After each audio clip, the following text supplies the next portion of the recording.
اسباب اور سد باب کا اور کلمات کفر اور اس کے احکام کا اور کفریہ اعمال اور توبہ کا، یہ اضافہ اگر کر دیا جائے تو رسالہ مکمل ہو جائے گا، مجلس پوری مفید بن جائے گی۔ اس کو عنوان بنایا جانا چاہیے۔ جب تک ہمارا مطالعہ جمعہ کی خطابت کا پہاڑ اتارنے کے لیے رہے گا، اس وقت تک یہ تقاضے ویسے ہی باقی رہیں گے۔ جس دن شوق کی تسکین نہیں یا تنخواہ کا حصول نہیں، امت کا تقاضا، امت کے تقاضے کی تکمیل کا جذبہ آئے گا، اس دن یہ سب مطالعے بھی ہوں گے، خطابت مؤثر بھی بن جائے گی۔ اور کسی کا سوال؟ اور کسی کو کوئی سوال کرنا اور کسی مدار علاقے کے ماشاءاللہ جی جی، سعادت ہے ان حضرات کے ساتھ بیٹھنے کا موقع مل گیا مجھے۔ مفتی نثار صاحب ہیں، مہدی صاحب ہیں، مصدق صاحب اور بھی بہت سارے ایسے ہیں کہ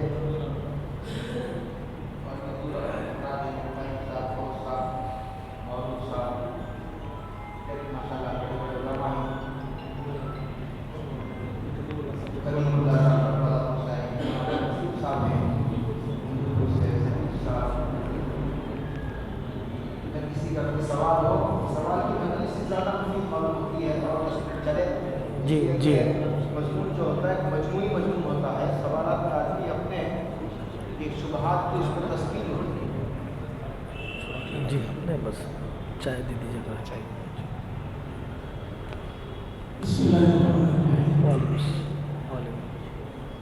مولانا مطلب میں بڑی خوبصورت لہجے میں ہمارے دلوں کی باتوں کو جوڑ کے رکھنے والی باتیں سر کی طرف سے بھی کہی ہیں۔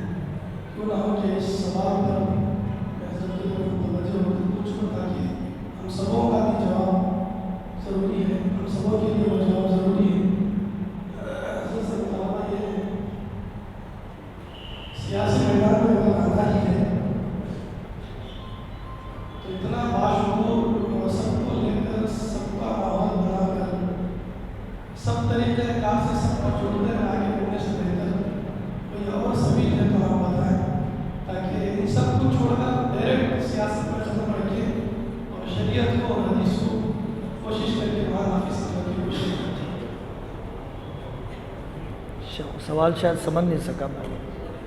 ہم جتنے کام ابھی کر رہے ہیں جی جی ان تمام کاموں کے ذریعے تو ماحول بن رہا ہے، جی کہیں غیر مسلموں میں، کہیں نوجوانوں میں، کہیں مستقبات میں، جی ہر جگہ پر ماحول تو بن رہا ہے، جی لیکن ان سب کے علاوہ اس کو تو ضرور جاری رکھیں گے، کوئی اور بھی سبیل ہو جس کو آپ بتائیں تاکہ ہم سیاست میں چھوٹے طریقے سے اوپر پہنچ سکیں۔ ہم نے درمیان گفتگو آتی رہی وہ بات کہ ہمیں اپنے روایتی کاموں کے ساتھ ترجیحی کاموں پر توجہ دینا ہے، اپنے انفرادی کاموں کے ساتھ اجتماعی اور ملی کاموں کا حصہ بننا ہے، اور ابتداءً فی الوقت اپنی مسجد کی سطح پر جو آئندہ 2024 کے انتخابات ہیں اس میں دستاویز کے بنانے، کاغذات کے درست کرنے، ووٹ کی تقسیم سے بچنے اور دیگر طبقات اور مذاہب کے سلیم الطبع لوگوں کو مظلوموں کے لیے متحد کرنے کی کوشش شروع ہو جائے۔ یہ کرنٹ واضح نقد لائے عمل ہمارے سامنے ہے، جس میں کوئی جھول، کوئی اعتراض، کوئی رکاوٹ نہیں ہے۔ جی جی کئی معاملات میں کہ جو سب سے بڑی عدالت ہمارے ملک کی، کئی معاملات میں وہاں پہ انصاف ختم ہوا اور انصاف ختم کیا جا رہا ہے، ناانصافی ہو رہی ہے۔ اس کے باوجود ہمارے اکابر کی طرف سے بات آتی ہے کہ معاملات میں کورٹ سے رجوع کر رہے ہیں، وہاں سے جو فیصلہ آئے گا اس کے بعد دیکھا جائے گا، جبکہ سراپا ظلم ہو رہا ہے۔ آواز اٹھانا چاہیے اور اس کے لیے میدان میں آ کر عملی طور پر کوشش کرنا چاہیے۔ اور ہم جیسے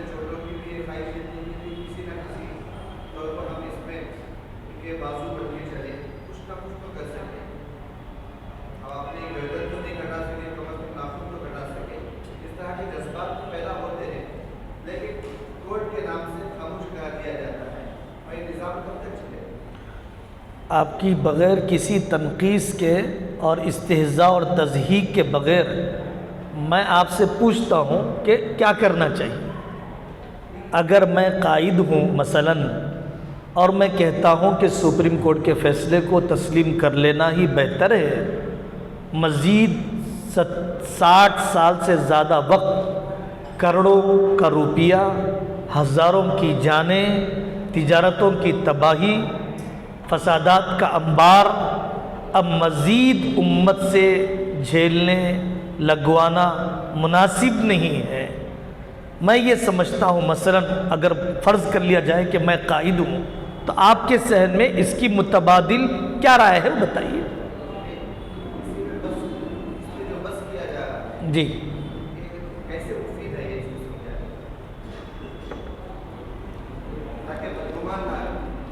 اپنی طاقت کا اندازہ آدمی کو رہنا چاہیے، اپنی عددی طاقت، اس سے زیادہ اپنی تنظیمی طاقت، اپنے عملے کی وفاداری کی طاقت۔ وفاداری کی ایک مثال میں آپ کو سناتا ہوں۔ حسن البنا رحمۃ اللہ علیہ کے بارے میں مشہور تھا کہ اگر وہ قاہرہ میں چھینکتے ہیں تو مصر کے آخری دیہات سے یرحمک اللہ کا جواب آتا ہے۔ مولانا الیاس صاحب رحمۃ اللہ علیہ نے مولانا عبداللہ بلیاوی سید احمد خان صاحب سے موت پر بیعت لی تھی کہ میرے ساتھ مرنا ہے تمہیں۔ مولانا منت اللہ رحمانی ہر آنے والے سے کہتے بھائی میرے ساتھ قبر بنانے کی نیت کرو، جو کھاؤں گا وہ کھلاؤں گا، جو پہنوں گا وہ پہناؤں گا، جہاں رہوں گا تمہیں بھی رکھوں گا۔ تو تنظیموں کے ڈھانچے میں، کڑیوں میں وفاداری کا جو مطلوبہ تصور ہے وہی ہم نہیں جانتے۔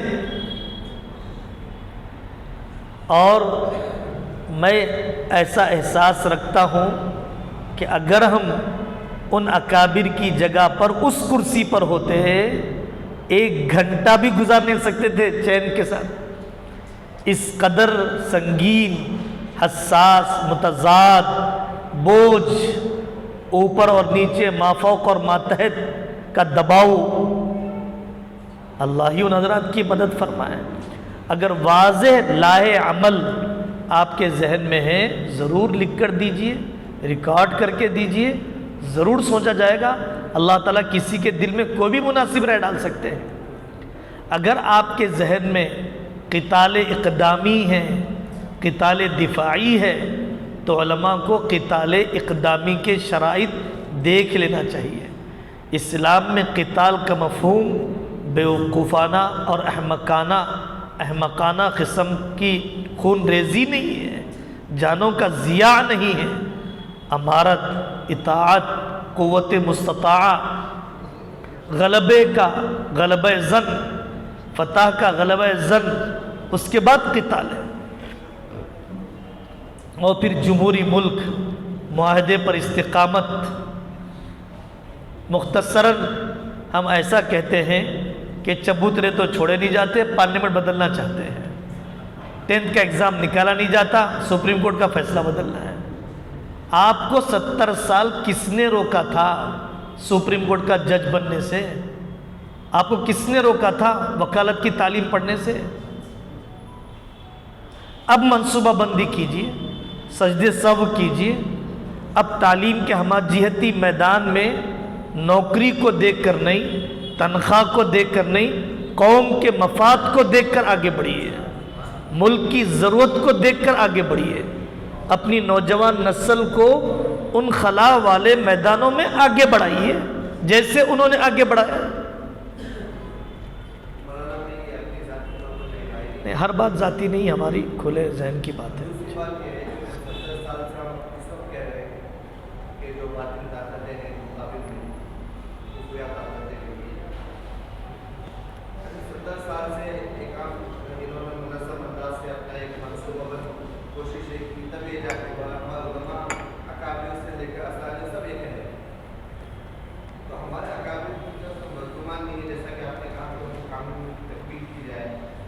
لیکن کم از کم اس سلسلے میں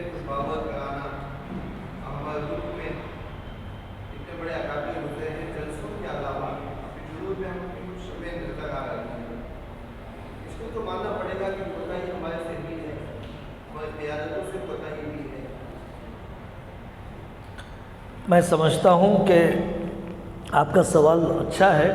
قیادت کے محاسبے کے بجائے ہم خود اپنے احتساب کے لیے بیٹھ جائیں. فی الوقت میں ہوں اور آپ ہیں, یہاں پر قائدین کوئی نہیں ہے. فی الوقت میری اور آپ کی گفتگو ہے, تو میں اور آپ قائدین سے مطالبے کے بجائے ہم محاسبے پر آ جائیں اپنی ذات کے. ایک بات. اور دوسری بات, بہت اچھا ہے آپ کا سوال. مولانا سجاد صاحب سے بھی ہم نے یہی سوال کیا تھا ایک ساتھی نے مجلس میں, کہ حضرت آپ کہتے ہیں کہ فلانی تنظیم بھی 70 سال پہلے اور ہماری تنظیم بھی 70 سال پہلے, اور وہ کامیاب ہو گئے, ہم ایسا سمجھتے ہیں کہ ناکام ہو گئے یا ناکامی نظر آتی ہے, ہماری کیا یہ سوچ صحیح ہے؟ حضرت نے فرمایا ایسا نہیں ہے. اس تنظیم کے ساتھ پوری عالمی طاقت ہے, اس تنظیم کے ساتھ شیطان و نفس, اس تنظیم کے ساتھ ملک کے پورے فساق و فجار, طبقات اور ذاتیں, اور ہمارے ساتھ جو حضرات رہنا چاہیے وہ حضرات انتشار, اتحاد کی کمی, یہ سب چیزیں, پھر عالمی چیلنجز. ایک بل سے جان نہیں چھوٹی, دوسرا بل بنا دیا گیا. ایک فساد سے جان بچی نہیں, دوسرے فساد کو چھڑ دیا گیا. تو ہمیں منصوبہ بند تعمیری کام کرنے کے مواقع اور افراد اور وسائل جیسے ملنے چاہیے تھے شاید نہیں ملے, یا ان قربانیوں کے نتیجے میں امت مسلمہ کا وجود تو باقی ہے, اسلامی شعائر و تشخصات تو باقی ہے. پھر مثبت پہلو, عرب ملکوں کے مقابلے میں زیادہ خود مختار ہیں آپ اپنے ملک کے اندر, عرب ملکوں کے مقابلے میں زیادہ خود مختار ہیں آپ اپنی خطابت اور امامت اور نظام اور نصاب اور مدارس کے اندر دارالقضاء میں. اور پھر آخری بات یہ ہے کہ جتنا راستہ کھلا ہے چل کر بتائیے, جو راستہ بند ہے اللہ کھول کر بتائے گا. جب بندہ اپنے بس کا کر لیتا ہے تو اللہ اپنی قدرت کا کر دیتے ہیں. تو کیا میں اپنے مکتب میں اپنے بس کا کر رہا ہوں؟ کیا میں اپنی امامت میں ممکنہ صلاحیت جھونک رہا ہوں؟ کیا میں اپنی تدریس میں مطلوبہ جو کچھ صلاحیتیں لگانی چاہیے تھی کیا میں لگا رہا ہوں؟ تو جتنا راستہ کھلا ہے, جب میں اتنے میں چلنے کے لیے تیار نہ رہوں تو جو راستے بند ہیں اس کے کھلنے کا کیا فائدہ ہے؟ جی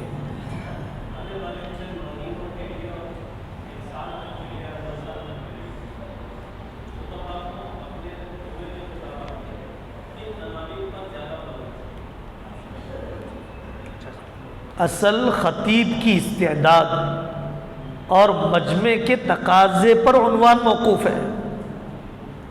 خطیب کی استعداد اور مجمع کے تقاضے پر عنوان موقوف ہے. جو بیان حرم کے امام حرم میں کر رہے ہیں, یا مولانا سجاد صاحب کسی مسجد میں کر رہے ہیں, یا فلاں عالم فلانی جگہ پر کر رہے ہیں, تو مجھے دیکھنا پڑے گا کہ میرے علاقے کا موسم بھی کیا ہے.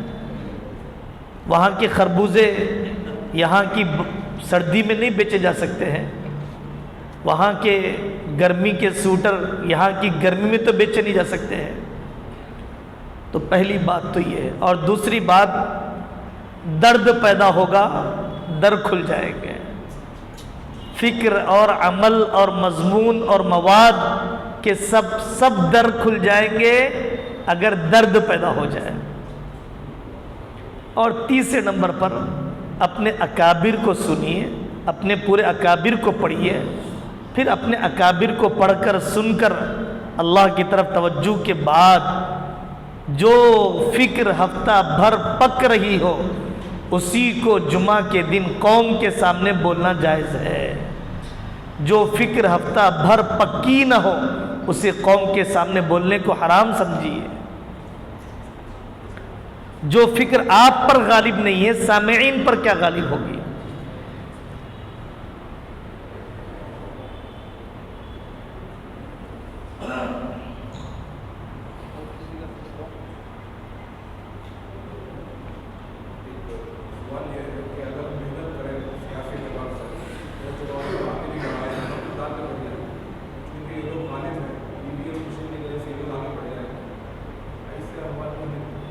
آپ کے ریٹائرڈ IPS نثار صاحب کا جملہ ہم ہر جگہ نقل کرتے ہیں، EVM مشین میں خرابی نہیں ہے، ہمارے دماغ میں خرابی ہے، ہماری قوت عمل میں خرابی ہے۔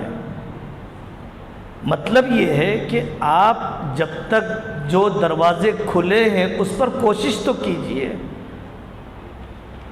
ان پہلوؤں کو سوچ کر جو انہونے ہیں، جو ابھی ہو نہیں سکتے ہیں، ہاتھ باندھ کر بیٹھ جانا، پست ہمت ہو جانا، یہ کیا مسئلے کا حل ہے؟ آواز اٹھائی جانی چاہیے، آواز اٹھائی جا رہی ہے، اور آواز میں آواز ملانی چاہیے، جو بھی اس کے جمہوری طریقے ہوں، لیکن محض اس ایک مسئلے کی وجہ سے اپنی کم ہمتی، پست ہمتی، جمود، تعطل پر راضی رہ جانا، کیا یہ حل ہے؟ کہیں ایسا تو نہیں ہے کہ میں EVM مشین کے بہانے سے میدانی زندگی میں آنے سے جی چرا رہا ہوں؟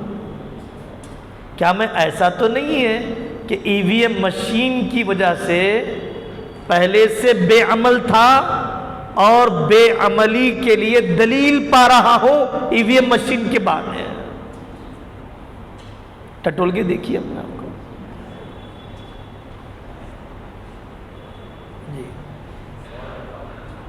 جی سیاسی لیڈروں سے علماء کے تعلقات قائم کرنا یا دور رہنا، سب سے پہلی بات دینے کے لیے تعلق رکھیے، لینے کے لیے نہیں۔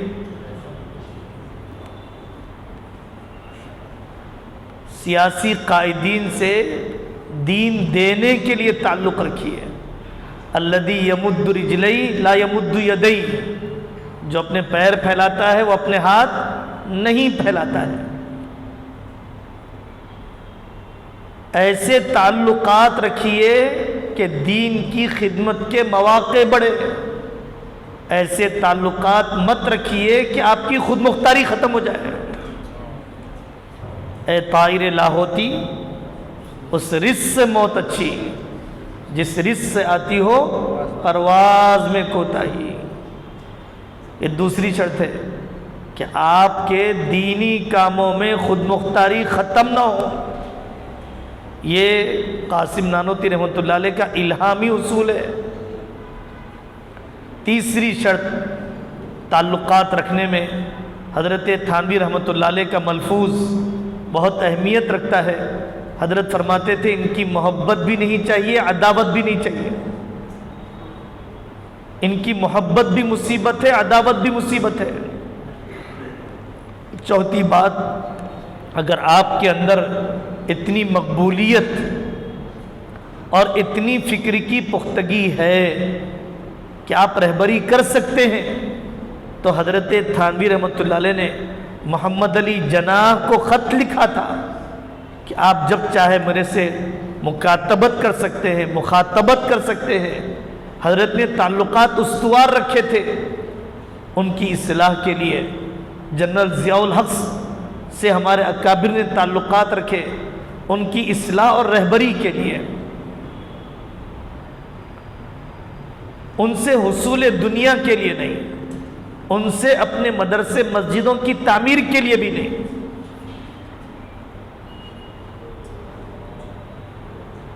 استغنا اور وقار علماء کا بہت بڑا وصف ہے،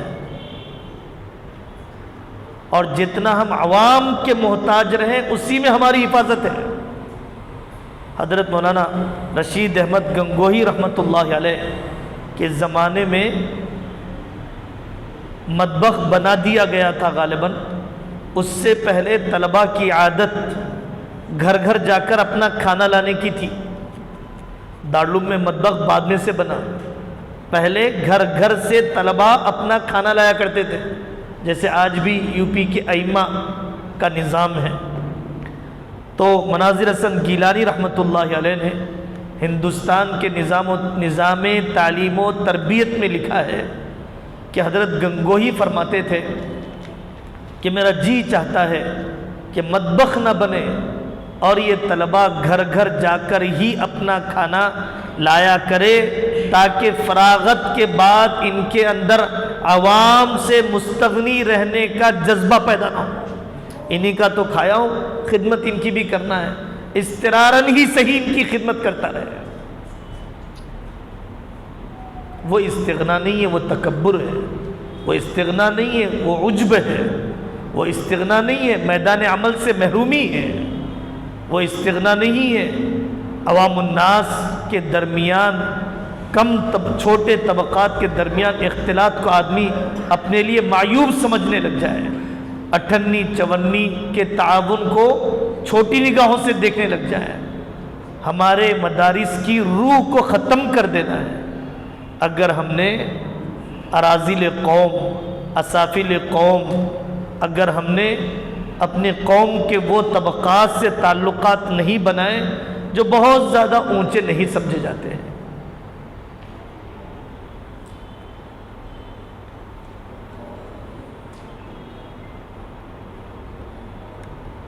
سیاسی لیڈروں کے بہت سے کام شریعت سے ہٹ کر رہتے ہیں، تو جہاں پر شریعت سے ہٹ کر رہتے ہیں آپ کیوں جاتے ہیں وہاں پر؟ آپ کو وہ تعلق کس کام کا ہے کہ بجائے اس شخص کے بدلنے کے آپ بدل جائے؟ یہی تو مداہنت ہے. پہلے بیٹے کی شادی میں گئے تو وہی رسمیں تھیں، 5ویں بیٹے کی شادی میں گئے تو وہی رسمیں. تو ہماری شرکت نے ان قائد یا اس غنی کو کیا بدلا ہے؟ نفرت بھی پیدا نہیں کریں گے، شرکت بھی نہیں کریں گے. اصلاح کی کوشش مناسب انداز میں ایمانی اخوت کو مستحضر رکھتے ہوئے، نکیر کرنے میں بے ستری مت کیجیے. نکیر کرنے میں ایمان والے کی توہین نہ کیجیے. نکیر کرنے میں حدود شریعت نہ پھلانگیے. نکیر کرنے میں ایک دن پہلے ملاقات، ایک دن بعد کی ملاقات، دلی طور پر دعا، حکیمانہ انداز، سالہ سال کی محنت. قاری صدیق صاحب رحمۃ اللہ علیہ ایک گھر میں گئے، تصویر لگی ہوئی تھی. قاری صاحب نے ان سے کہا ڈانٹ کر تصویر نکالو، تو انہوں نے فوراً نکال دیا. اپنے ساتھیوں سے حضرت نے فرمایا 12 سال سے دعا کر رہا تھا، تعلقات مضبوط کر رہا تھا، آج تصویر نکالیں، آج تصویر نکلوانے کے لیے 12 سال سے دعا کر رہا تھا، 12 سال سے تعلقات مستحکم کر رہا تھا، تصویر پر نکیر کرنے کے لیے.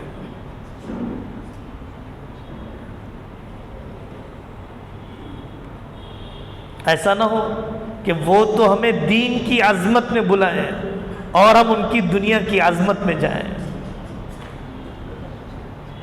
یہ تو سب سے زیادہ بدترین قسم کا مرحلہ ہے.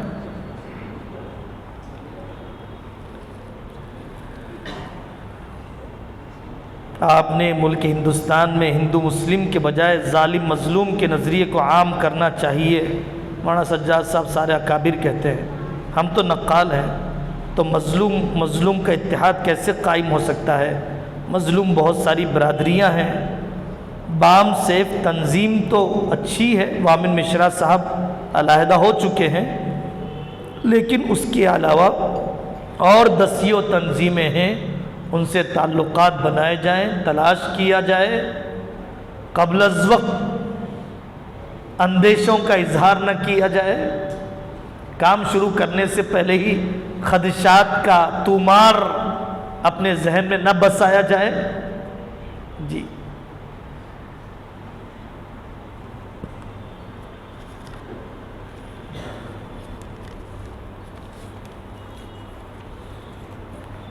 بندے کی عاجزانہ گزارش ہے کہ مدارس کے نصاب میں یہ بات شامل کر لی جائے.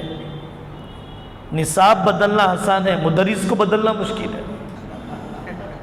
قاری طیب صاحب رحمۃ اللہ علیہ فرماتے تھے جو بات کرتا ہے نصاب سے متعلق بات کرتا ہے، کیونکہ قابل رحم، بے جان، آسان، جس پر جرح کی جا سکتی ہے وہ نصاب ہے. نصاب پر آپ گفتگو کریں گے انتظامیہ سے الجھن پیدا ہو جائے گی. نصاب بدلنے سے زیادہ آسان اور بہتر ہے طریقہ تدریس کو بدلنا اور مدرس کی تدریب اور تمرین کا انتظام کرنا۔ اشراط الساعہ سے متعلق چھوٹی بڑی کتابیں موجود ہیں، ان کتابوں کا مطالعہ کر کے محاضرات کی شکل میں درس کے اختتام پر جمعرات جمعہ کے دن کام کرنے کی نیت کی جائے گی تو گنجائش بنا لی جائے گی، کام کرنے کی نیت نہیں کی جائے گی رہی صحیح گنجائش بھی استعمال نہیں کی جائے گی۔ مولانا مثال دیتے ہیں، مولانا سجاد صاحب کہ ٹرین میں سفر ہو رہا تھا، چاہنے والا جاننے والا آ گیا تو بچے کو جو بازو بیٹھا ہوا ہے گود میں بٹھا لیں گے، سامان اوپر تھا نیچے آؤ بھائی جگہ بہت ہے، یار بہت جگہ ہے آ جاؤ۔ اجنبی آ گیا تو سامان نیچے تھا اوپر رکھ لیا، پیر نزدیک سے کھول کے بیٹھ گیا، بھائی جگہ نہیں آگے چلے جاؤ۔ جب آدمی چاہ لیتا ہے تو گنجائش بنا لیتا ہے، جب نہیں چاہتا ہے تو رہی سے گنجائش بھی ختم کر دیتا ہے۔ ابھی مجلس کی افتتاح میں مفتی صاحب نے ملفوظ پڑھا، مفتی شفیع صاحب رحمۃ اللہ علیہ فرمایا کرتے تھے، یہ مت کہو کہ وقت نہیں ملا، یہ کہو کہ اہمیت نہیں دی۔ یہ مت کہو کہ وقت نہیں ملا، یہ کہو کہ اہمیت نہیں دی۔ غزہ کے حالات، فلسطین کی تاریخ سکھانے سنانے کے لیے کیا نصاب بدلیں گے؟ آپ لے کے بیٹھیے، بیت المقدس کی تاریخ لے کر بیٹھیے، ملک میں کیے جانے والے اعتراضات لے کر بیٹھیے، مختلف مذاہب کا تعارف لے کر بیٹھیے، مسلمانوں کی ابھرتی ہوئی تنظیم کے بارے میں آپ کی کیا رائے ہے، ان کے نظریات پر تفصیل سے۔ جس سیاسی تنظیم میں ہمارے مسلم اکابر علماء ہوں اور جس کا ڈھانچہ شریعت کی روشنی میں مسلم ہو اور جو اپنے کاموں کے اندر قرآن و شریعت کی پابندی کو ضروری سمجھتے ہوں، آپ اس تنظیم کا ساتھ دیجیے اگر آپ کو اطمینان ہو۔ لیکن محض رد عمل میں ابھرنے والی تنظیمیں اس ملک کے مسئلے کو حل نہیں کر سکتی ہیں۔ رد عمل کی نفسیات میں اٹھنے والی تنظیمیں ملکی مسائل کو حل نہیں کر سکتی ہیں۔ وزیر اعظم اور فرقہ پرست تنظیموں کی تردید ہی جن کا کام ہو اور میدانی کوئی تعمیری کام، افراد سازی کا کام نہ ہو تو اتنی حرکت کافی نہیں ہے کسی سیاسی تنظیم کو کامیاب کرنے کے لیے۔ تردید ہی جن کا اول و آخر کام ہے، تردید پر ہی جن کی تعمیر ہے، پہلے دن کے بیان سے لے کر اخیر دن کے بیان تک۔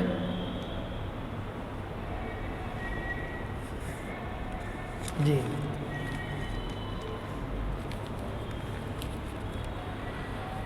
جی بہت ضروری ہے مقامی زبان، صوبائی زبان، علاقائی زبان سیکھنا، اتنا سیکھنا کہ اس کے ادب پر عبور آ جائے۔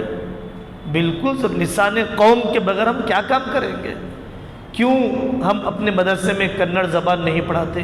کیوں ہم تیلگو زبان نہیں پڑھاتے؟ کب تک یہ زبان کا فاصلہ باقی رہے گا؟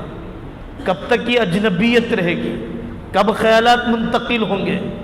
یا جو متکلمین ہیں مختلف زبانوں میں ان کی ہمت افزائی کی جائے، مضامین لکھے جائیں، لسان قوم، مقامی زبان۔ حضرت شیخ الاسلام حسین احمد مدنی رحمۃ اللہ علیہ نے جو نصاب و نظام تیار کیا اس میں سنسکرت داخل ہے۔ دارالعلوم دیوبند میں پہلے پنڈت آتے تھے سنسکرت پڑھانے کے لیے۔ نور الحسن راشد صاحب نے جو دارالعلوم دیوبند کا نظام پر گفتگو کی ہے اس میں لکھا ہے کہ سنسکرت پڑھانے کے لیے پنڈت آتے تھے باہر سے۔ وہ تو ہماری کمزوریوں نے نصاب کو کم سے کم کر دیا ہے۔ ضرورت ہے تخصص فی الافتاء سے زیادہ، تخصص فی الادب سے زیادہ، مزید مفتیوں کی بھیڑ کے اضافے سے زیادہ ضرورت ہے مقامی زبان سیکھنے والوں کی۔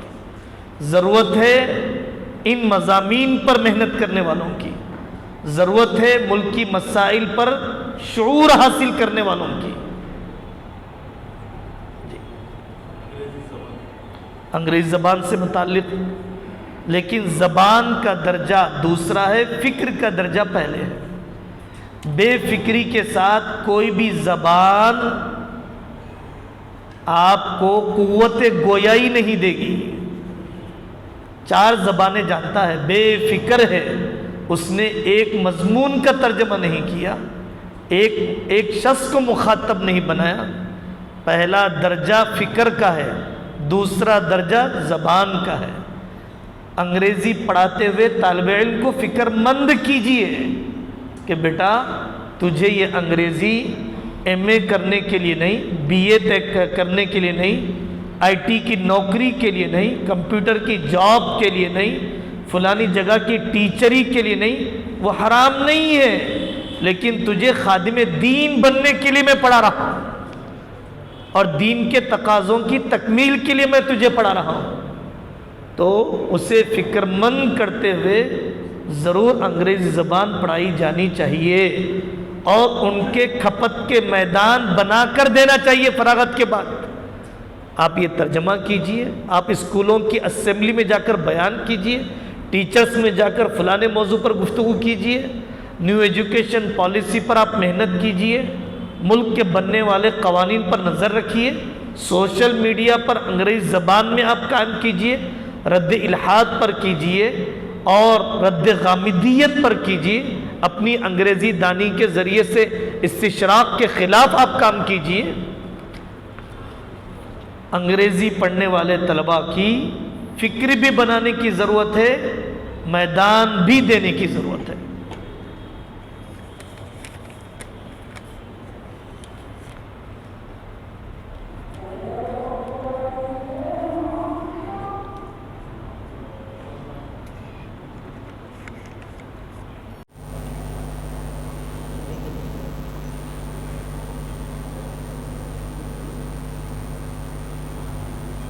ایک سوال ہے کہ مولانا سجاد صاحب نعمانی کے بیانات و ارشادات سے واضح ہوتا ہے کہ حضرت امام مہدی کا ظہور ہونے والا ہے، کیا یہ جو دنیا بھر کے حالات ہو رہے ہیں یہ اسی ظہور کا پیش خیمہ ہے؟ حضرات صحابہ نے حضرت خلیفہ مہدی اور نزول مسیح اور ظہور دجال کی روایتوں کو سن کر اس تلاش میں بیٹھ گئے کہ حضرت خلیفہ مہدی ظاہر ہو گئے یا نہیں ہو گئے، یا انہوں نے اپنے آپ کو دجال کے بجائے حضرت خلیفہ مہدی کی جماعت میں بننے کا استحقاق پیدا کرنے کی کوشش کی؟ یہ غم تو امت کو بہت ہے کہ حضرت خلیفہ مہدی کب ظاہر ہوں گے، کہاں ظاہر ہوں گے۔ واقعی واضح ارشادات ہیں، تذکرہ ہونا چاہیے، لیکن بجائے عملی زندگی کو بدلنے کے، عملی زندگی کو بہتر کرنے کے، صرف علمی موشگافیاں، قیاس آرائیاں، یہ بے عمل لوگوں کا طریقہ ہے، صحابہ کا طریقہ نہیں ہے۔ غم تو یہ ہونا چاہیے کہ میں دجالی جماعت کے اوصاف کا حامل بن رہا ہوں یا خلیفہ مہدی کی جماعت میں شرکت کے قابل بن رہا ہوں، اور حضرت خلیفہ مہدی کا ظہور ہو جائے، خلافت قائم ہو جائے، تو ہم میں سے کتنے ہیں جو کتاب القضاء کو پورا اچھی طرح پڑھ چکے ہیں؟ خلافت کے کتنے شعبوں کو ہم سنبھالنے کے قابل بن چکے ہیں؟